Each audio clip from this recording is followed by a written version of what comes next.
د ثابت البنانی رحمت الله علیه څخه روایت دی چې وایي یو سړی په یو ځای کې خپل پلار واهه. یو چا ورته وویل دا څه کوي؟ پلار وهې؟ پلار یې وویل دی پرېږدي، ما پر دغه ځای یا په دغه ځای کې خپل پلار وهلی دی، نو ځکه نن زما زوی ما په هغه ځای کې وهي. دغه وهل په هغه وهلو دي او پر ده ملامتي نشته. دا یې په دنیا کې قصاص دی. ځینې هوښیارانو ویلي دي که چا د مور او پلار نافرمانی کول د خپل اولاد څخه به خوشحالي ونه ویني، که چا په کارو کې مشوره نه کول خپل مقصد ته به نه ورسیږي، که چا د خپلې کورنۍ سره مدارا نه کول د ژوند خوند یې ولاړی. شعبي رحمت الله تعالی علیه د رسول الله صلی الله علیه و آله وسلم څخه روایت کوي چې وی فرمایل رحم الله والدا اعان ولده على بره، یعنی الله جل جلاله دې پر هغه پلار ورحمیږي چې د خپل زوی سره د پلار په احسان کولو کې کومک کوي. یعنی داسې امر نه ورته کوي چې په هغه کې دې دا بیروي چې زوی دې اطاعت ونه کړي. د یو صالح سړي څخه روایت دی چې د خپل زوی په هیڅ کار سره نه امر کاوه، که به یو شی یا یو کار ته ضرورت وو بل څوک به یې په هغه کار سره امر کوي. یو چا دغه د سبب پوښتنه ځینې وکړه.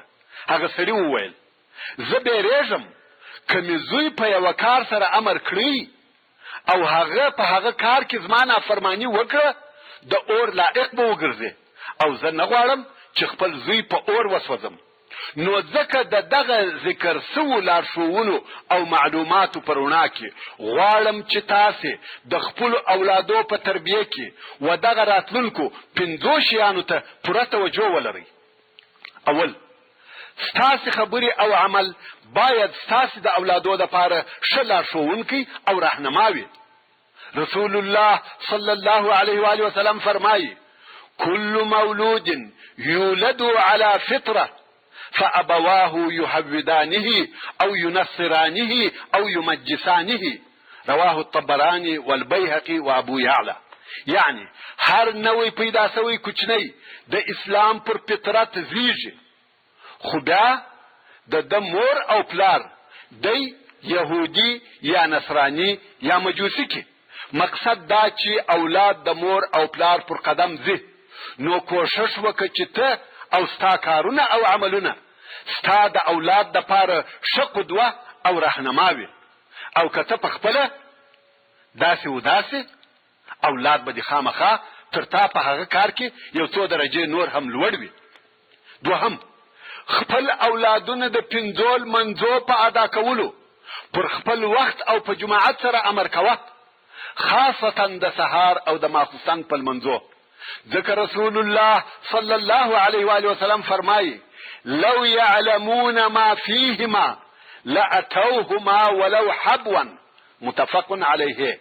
یعنی که خلق په هغه ثوابو او درجو خبر سي چې په جماعت سره د سهار او ماخوستن په لمانځو کې سته، دغه لمانځو ته به خامخا راتلای که څه هم پر خاړپوڅو وای. او الله جل جلاله د سورة طه په 132 نمبر آیات کې فرمایي وَأْمُرْ أَهْلَكَ بِالصَّلَاةِ وَاصْطَبِرْ عَلَيْهَا لَا نَسْأَلُكَ رِزْقًا نَحْنُ نَرْزُقُكَ وَالْعَاقِبَةُ لِلتَّقْوَى. یعنی خپل کورنۍ، خپل متعلقین، خپل متابعین د لمانځه په ادا کولو سره امر کوه، او ته هم پر لمانځه ټینګ اوسه. موږ ستا څخه رزق نه غواړو بلکې موږ رزق درکوو، او ښه خاتمه متقیانو او پرهیزګارانو لره ده. رسول الله صلی الله علیه و آله وسلم فرمایي مروا اولادکم بالصلاة ل7 واضربوهم عليها ل10، رواه ابو داود و احمد. یعنی اولادونه چې مو د 2 کالو سوه په لمانځه سره امر کوي، او که د 10 کالو سول لمونځ نه کاوه نو یې پر وهي، البته د تعذیب د پاره وهل، نه د زخمی کولو او ماتولو وهل. نو پر موږ دا لازمه ده چې د اولادو په باره کې د الله جل جلاله او د هغه د رسول صلی الله علیه و وسلم اطاعت وکړو او خپل اولادونه د لمانځه په مقام او درجه خبر کو. دا وروښیو چې لمونځ کوونکي ته څونه ثوابونه او درجې ورکول کیږي او هغه چاته چې په لمانځه کې سستي او کاهلي کوي څنګه او څونه عذابونه ورکول کیږي. په دې هم باید پوکو چې لمونځ د مسلمان شعار دی، عماد الدین دی. لمونځ هغه شی دی چې د مسلمان او کافر فرق پکېږي. دریم، د قرآن کریم اهتمام. ورونو، خپل اولادو ته په تلاوت، په حفظ، په تفسیر او په عمل کولو سره د قرآن مجید تعلیم ورکړي. خو د ډیر افسوس او حسرت ځای دی چې یوازې د 12 څخه نه بلکې هغه کسان چې د پوهنتون او فاکولټې څخه فارغ شوي دي د هغو هم قرآن مجید په لفظ سره نه دی زده، چې دا د هغه بې پروایي او اهمال نتیجه ده چې د پلرو، استادانو او په خپله د متعلمینو د طرفه څخه د هغه کتاب الله سره کیږي چې د انسانانو د پاره د سعادت، د نور، د هدایت او شفا ضامن دی. الله جل جلاله د هغه چا چې قرآن مجید وایي او عمل پکوي دا ضمانت کړی دی چې نه به په دنیا کې گمراه کیږي او نه به په آخرت کې بدبخته کیږي. د رسول الله صلی الله علیه و وسلم اصحاب کرامو چې به د قرآن مجید 10 آیاتونه زده کړل تر هغو به تر هغه 10 آیاتو نه تیرېدل چې معنا یې نه وای زده کړې او عمل یې نه وای پکړی. نو ځکه زه و پلرو او د هغو اولادو ته دا نصیحت کوم چې د قرآن مجید په زده کړه کې ډېر کوشش وکړي. رسول الله صلی الله علیه و وسلم فرمایي: خیرکم من تعلم القرآن وعلمه. یعنی ښه او غوره ستاسې هغه څوک دی چې قرآن مجید یې زده کړي او بیا یې بل چاته وښاوه. خو دغه یوې خبرې ته متوجه اوسئ چې د قرآن مجید د زده کړې او تعلیم څخه مقصد لفظي زده کړه نه ده، یعنی چې یوازې دې پر لفظ، پر تجوید، پر حفظ باندې زور وي، بلکې د قرآن مجید په معنا هم باید ځان پوه کړې. بلکې تر هغه مهم لا دا ده چې عمل هم په وکړې، که نه یوازې لفظ یې البته ویل یې ثواب لري، لیکن چې عمل په ونسي بیا هم هیڅ. څلورم، کوشش وکړئ چې اولادونه مو د هغه صالحه کسانو ملګري او مجلسان وي چې حق پیژني او د حق متابعت کوي، او کوشش وکړئ چې د هغه اشرارو د صحبت او ملګرتیا څخه یې راوګرځوئ چې په دین او اخلاقو کې منحرف او د لارې اوښتي وي. ځکه انسان د خپلو ملګرو او همنشینانو د دین او اخلاقو متابعت کوي، لکه څرنګه چې یو انسان په لباس اغوستلو کې د خپل ماحول متابعت کوي، دغه رنګه په اعمالو او اخلاقو کې هم د خپل ماحول، خپلو ملګرو او مجلسیانو متابعت کوي. پنځم، د خپلو اولادو وختونه پر داسې موضوعات وروویشئ چې د دوی د دین او دنیا ګټه وي، لکه د قرآن کریم تلاوت، د درسو تکرارول او مراجعه او د ګټورو کتابو مطالعه. ځکه وختونه محدود دي او نفسونه پشمیر دي او د انسان څخه د قیامت په ورځ دغه پوښتنې کیږي: عمر دې په څه شي کې پای ته ورساوه؟ ځواني دې په څه شي کې تیره کړه؟ او په علم دې څه عمل وکړي؟ ورونو، علم یوه درخته ده چې هم باید میوه ولري هم زکات. د علم میوه عمل دی او د علم زکات و خلقو ته د علم ښوونه ده. موږ مخکې وویل ځینې وختونه داسې مور او پلار هم پیدا کیږي چې د اولاد د مشاعرو او احساساتو مراعات نه لري. نو هغه کم مشاعر او احساسات دي چې د مور او پلار د طرفه باید مراعات کړل شي. اوس به ځینې هغه کارونه بیان کړل شي چې د مندو او پلرو د پاره نه ښایي چې هغه کارونه په بې پروایي د خپل اولادو سره عملي کړي. اول، ځینې پلرونه پر خپل اولادو شدت کوي. د هرې لوی او کوچنی خطا په پیښېدلو سره په عتاب او سرزنش کې زیاته مبالغه کوي، تر داسې اندازې چې ځینې وختونه پر یوه کوچنی خطا ډېر شدید او خوږونکي وهل هم ورکوي. دوهم، ځینې پلرونه سره د دې چې د مال خاوندان هم وي، په کورني ژوند کې پر خپلو اولادو سختي جوړه کړې وي چې د دغه سختۍ په سبب یې اولادونه د نقص او احتیاج احساس وکړي، او ډېر ځله د دغسې پلار اولادونه د مال و پیدا کولو ته ځان مجبوره وبولي، او دوی ته د مال د پیدا کولو طریقه فرق نه لري. که دغه مال په غلا سره پیدا کیږي، که په فقر او سوال سره پیدا کیږي، یا د بدو او بېباکه خلقو په ملګرتیا کې پیدا کیږي. دریم، هغه شی چې د اولاد مشاعر په زخمی کیږي، د اولادو په مابین کې د عدل پرېښول او فرق کول دي. دغه فرق که په روزانه تنخواه کې وي، که په هدیه او سوغات کې وي، که په خبرو ملاطفت او مهرباني کې وي. څلورم، هغه کار چې د اولاد حقارت او سپکتیا پکېږي، لکه د خبرو په وخت کې د هغو چپول، د هغو په خبرو پسخند وهل. مثلا اولاد دی خبرې کوي او تور ته وایه تو خو مه غږېږه، ستا خو تر اوسه خبرې نه دي زده. دغه کار د اولاد څخه د خبرو کولو جرأت او د خپلې رایې ښکاره کول سلبوي. پنځم، دا چې د اولاد پر غاړه مسؤلیت نور اچوي، هیڅ کار وده ته نور پرېږدي چې دی یې په خپله سر ته ورسوي. که په یوه کار کې خطا ځینې پیښه سوه، دوهم وار د هغه کار د صحیح کولو یا اصلاح کولو موقع نور کوي. شپږم، دا چې د اولاد د عمر د مرحلو تقدیر او مراعات ونسي. ځینې داسې مور او پلار شته چې د خپل اولاد سره د دې چې هغه لوی سوی وي، دوی تر اوسه هم داسې معامله ورسره کوي لکه هغه چې کوچنی وي. دغه معامله د اولاد پر شعور تاثیر کوي او هغه په ځان کې د کمبودۍ احساس کوي. اووم، دا چې اولاد ته تر ښځې غوښتلو یا واده کولو وروسته د ده د ژوند په هره لو او کوچنۍ موضوع کې مداخله کیږي.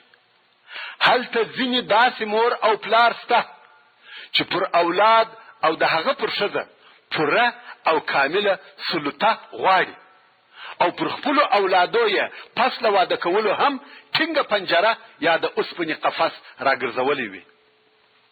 ته به یې وینې چې د اولاد په خاصو معاملو کې مداخله کوي، او ډېر ځله د دوی وخونې یا کور ته په چم او په پټه سره ورځي، او ډېر ځله پر دوی د داسې رایو او نظریو عملي کول لازموي چې په حقیقت کې هغه نظریې د سمې او صحیح لارې څخه مخالفې هم وي. د دغه ذکر سوو ټولو کارو کول یا عملي کول غلطه او ناقصه تربیه ده. دا ټول هغه کارونه دي چې په اولاد کې بیره او تردد په وجود راوړي، او دغه کارونه د اولاد دپاره د دوی په ټول ژوند کې ماته او شکست په میراث پرېږدي. نو ځکه پر پلار دا لازمه ده چې د خپلو اولادو د صحیح تربیې دپاره د دغه اوو ذکر سوو مادو یا د دغه قسم اعمالو و پرېښولو ته پوره متوجه وي. ورونو، که تاسې غواړئ چې ستاسې اولادونه دیني او دنیوي کامیابۍ او بریالیتوبونه لاسته راوړي، او ستاسې اولادونه په دنیوي او اخروي ژوند کې ستاسې په زړه پورې وي، نو د خپلو اولادو په تربیه کولو کې د هغو شیانو مراعات وکړئ کم چې دوی پر هغه لار بیایي چې تاسې یې غواړئ. ځینې د هغو شیانو څخه چې د پلرو سره د اولاد په صحیح او سالمه تربیه کولو کې کومک کوي، د دغه لاندنیو کارو عملي کول دي. اول، په اولاد کې ادبي جرأت پیدا کول او بیا دغه جرأت روزل. او دا کار داسې کېدلی شي چې اولاد د په قیمت او استعداد سره پوکه او پر خپل ځان یې اعتماد او باور ورپیدا کې. نو دی کولای شي چې د خپلو نظریاتو او افکارو په وړاندې کولو کې صریح، شجاع، حر او آزاد وي. البته د ادب په چوکاټ کې، نه د سپین سترګۍ او سفسطې پر ډول. دا هغه کار دی چې ستا اولاد په هغه سره اطمینان حاصلوي، د بیرې، تردد، ذلت، ځان سپکپللو په عوض کې په ځان کې قوت او اعتبار حسوي. دوهم، د اولادو سره مشوره کول. په ځینو کورنیو چارو کې یا په هغه کارو کې چې ستا په اولادو پورې تعلق لري مشوره ورسره وسي او د دوی نظریات او افکار راویستل سي.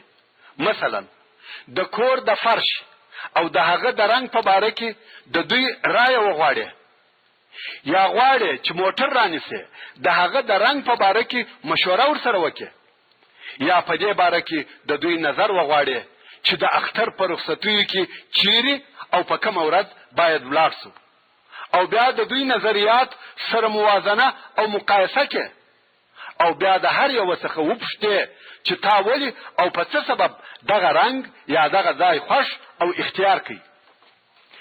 دغه مشورې د جملې څخه دا هم دی چې د مکتب او مدرسې د بکس او بستې یا کتابچو او نورو لوازمو د رنګ اختیار و دوی ته پرېښول سي. که بیا د دوی په اختیار سوي او خوښ کړه سوي شي کې شرعي ممانعت موجود وو، مثلا بت یا نور غیر اخلاقی شیان پر رسم و هغه ته متوجه که.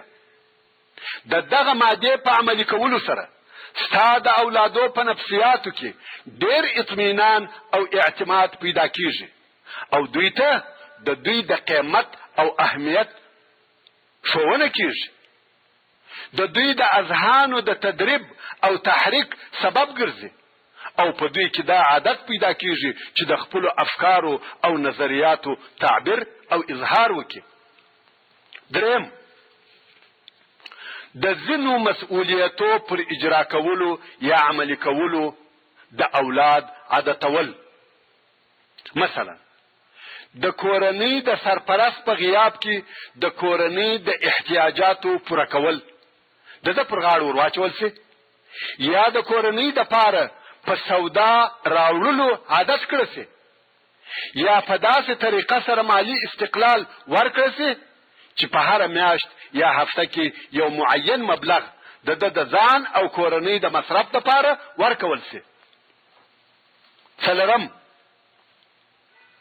د ټولنې په مصلحتي کارو کې د اولاد د حصه اخیستلو عادتول. یعنی اولاد دی ودې ته تشویق که چې د دین او مسلمان ورونو په خدمت کې حصه واخلي، چې دغه حصه اخیستل یا د دعوت او تبلیغ په لار کې وي، یا د فقراو او محتاجانو په کومک کولو سره وي، یا د ضعیفه او معیوبه انسانانو په کومک سره وي، او داسې نورې ډیرې د خیر لارې چارې شته چې انسان په هغه کې د خپلې ټولنې سره همدردي او د مسلمان ورونو کومک کولی شي. پنځم، د شدائدو په مقابل کې د عزم او تصمیم نیولو تدریب. یعنی ځینې وختونه باید پلار خپل اولاد د داسې شدید موقف یا خطرناکه مسئلې سره مخامخ کړي چې هغه موقف قاطع فیصله او بیا جدي عمل غواړي، او دغه کار نتیجه که شوي که بده د اولاد پر غاړه ورپرېږدي. که په دغسې کار کې اولاد موفق او کامیابه سو، نور یې هم پسې دلاوره کړي او پر ملا یې وټکوي چې آفرین، او که خطا وتی په نرمي سره یې غلطیاوې ور اصلاح کړي او سمه لار ور وښیي. دا هغه کار دی چې اولاد د ژوند د سړو او تودو د مخامخ کېدلو سره عادتوي او د شدیدو مواقفو د مقابلې دپاره د ښه تدبیر لارې چارې ورښیي. رونو دغه شانو ته ښه متوجه سئ. البته په الفاظ بیانو کې مشکل وي. شپږم، د اولاد په طبیعي او قلبي علاقه پوهېدل. دغه مسئله د پلار یا مربي و دقیق نظر او ژورې کتنې ته ضرورت لري. که چیرې مربي په خپل عمیق نظر او کره کتنه سره و دغه موضوع ته متوجه سي او دا ورته معلومه سي چې زما اولاد په فطرت او طبیعت کې د څه شي سره علاقه لري او بیا یې د اولاد سره د هغې علاقې په مقتضا موافقه معامله وکړه، نو دا ډیره ممکنه ده چې د اولاد تربیه دې په ډیر ښه ډول سره وکړي او خپل اولاد دې د کامیابۍ پر لار رهي کړي. او که د اولاد زراعت خوښ و خو پلار ډاکټر ځینې جوړاوه، یا د اولاد تخنیک خوښ و او پلار ادبیات په ویل، د موفقیت لار یې نامعلومه ده و کامیابۍ ته رسېدل یې په شک کې دي. اووم، د اولاد د عمر د مرحلو مراعتول. وروره ستا اولاد لویږي، فکر یې هم نمو او پرورشت ورسره کوي، نو خامخا باید د ده سره د ده د عمر د ده د فکر او استعداد برابره معامله ورسره وسي. داسې نه چې د همیش دپاره دی کوچنی بولې او د کوچني معامله ورسره کوي، یا دا چې د کوچني سره د لوی معامله کیږي، د کوچني څخه هغه شیان او هغه کارونه وغوښتل سي چې د لویانو څخه غوښتل کیږي، او هغه قسم عتاب او سرزنش ورکول سي لکه لویانو ته چې ورکول کیږي. کوچنی کوچنی دی او لوی لوی. د هر چا سره د هغه پر حال موافقه معامله باید وسي. اتم، د اولادو سره کښېنستل. یو د هغه شیانو څخه چې د پلار د پاره پکار دي دا دی، که څه هم هر څونه د دنیا په کارو مشغوله وي خو بیا دې هم د دې دپاره یې وخت وټاکي چې په هغه وخت کې د خپلو اولادو سره کښېني، خبرې ورسره وکړي، ساعت یې ورتېر کړي، د دوی د ضرورت شیان وروښيي، د عبرت قصې ورته بیان کړي. دا ځکه چې اولادونه د خپل مور او پلار و قرب او نزدېکت ته ډېر ضرورت لري او دغه ناسته ډېرې واضحه او مثبته نتیجې لري. دا یو تجربه سوی کار دی.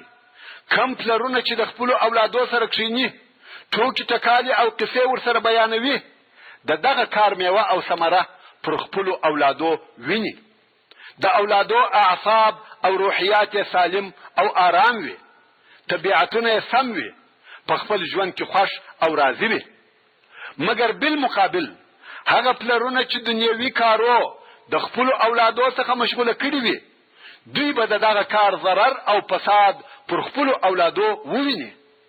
دغه اولادونه داسې لویږي چې دنیا او راتلونکی ژوند ورته تاریک وي، نه پوهیږي چې د ژوند سره څنګه مخامخ سي، لار ځینې ورکه او د سمې لارې څخه واوړي. ډېر ځله د پلار مشغولتیا د اولاد دپاره د دې سبب وګرځي چې د والدینو څخه یې بد راسي، او ډېر ځله اولاد د کور څخه وتښتي او د فساد په کندو کې ولویږي. کم وخت چې د پلار عمر ډیر سي، د دنیوي کارو څخه فارغ سي او غواړي چې د اولادو سره کښېني، دا کار نسي کولای، ځکه یو خو په خپله د ده عادت نه دی او بل یې اولادونه هم نه دي عادت کړي، او دا کار په تجربه رسېدلی دی. د اولادونه د خپلې ناستې څخه د هغو په کوچنیوالي کې محروم کړي وه، او دی د هغو د ناستې څخه د هغو په لویوالي کې محرومه سو. نه هم د اولادو په مابین کې عدل او مساوات. مځکې او آسمانونه په عدل سره قائم دي او دا امکان نه لري چې د خلقو حالات دي بې له عدله څخه په بل شي سره مستقیم سي. نو یو د هغو شیانو څخه چې د اولاد په باره کې پر مور او پلار لازم دي دا دی چې د اولادو په مابین کې عدل وکړي، ځینې تر ځینو نورو ځان ته نږدې او افضله نه کړي.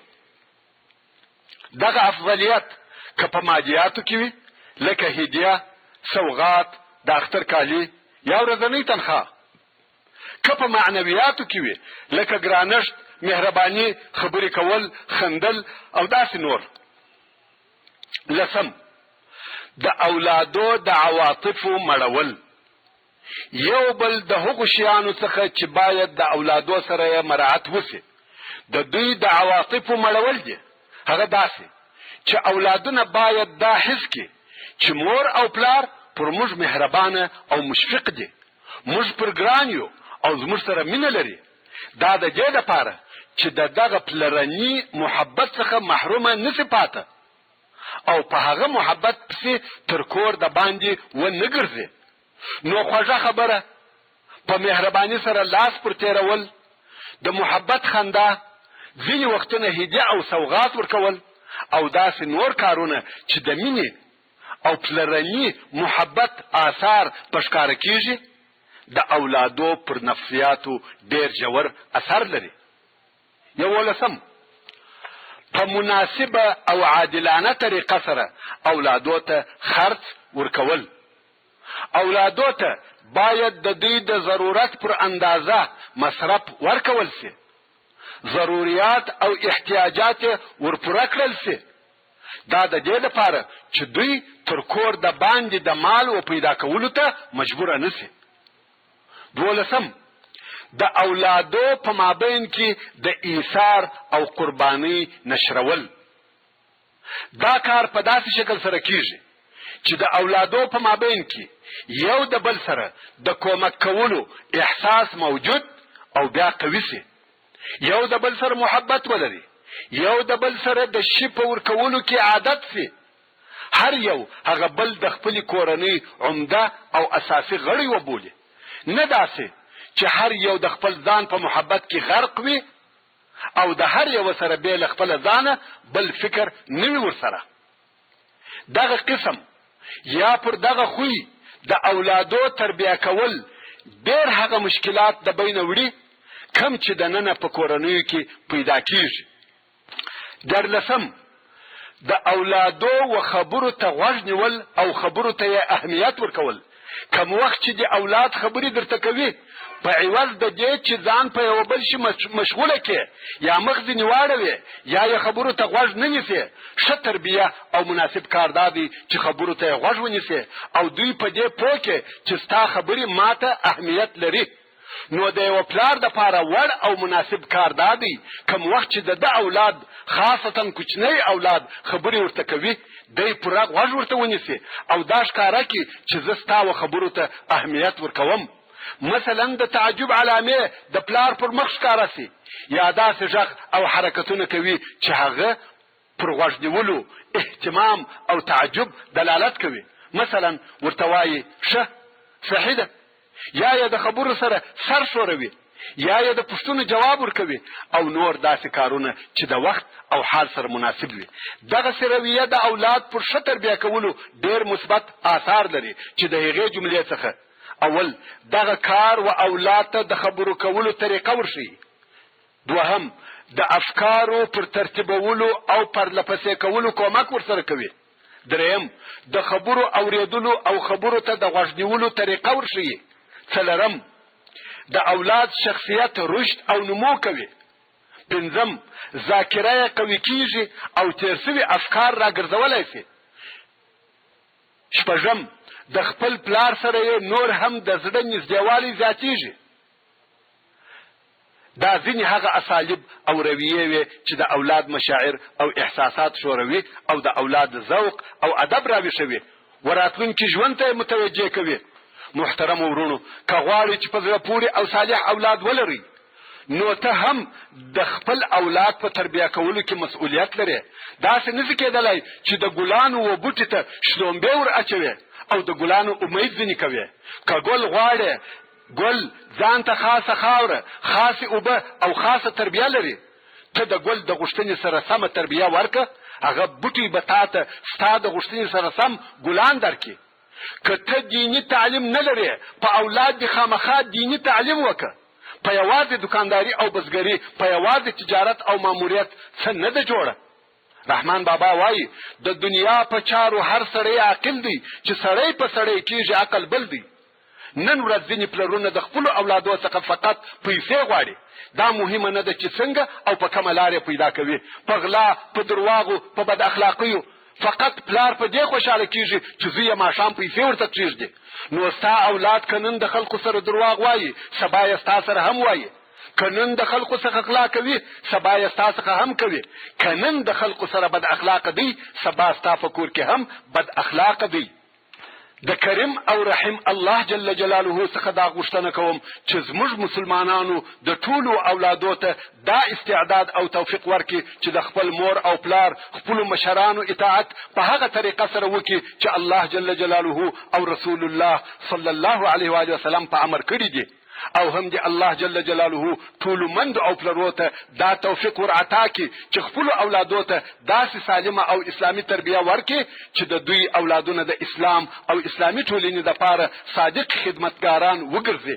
آمین یا رب العالمین. وصلى الله تعالى على خير خلقه محمد وآله وأصحابه وأهل بيته أجمعين. سبحان ربك رب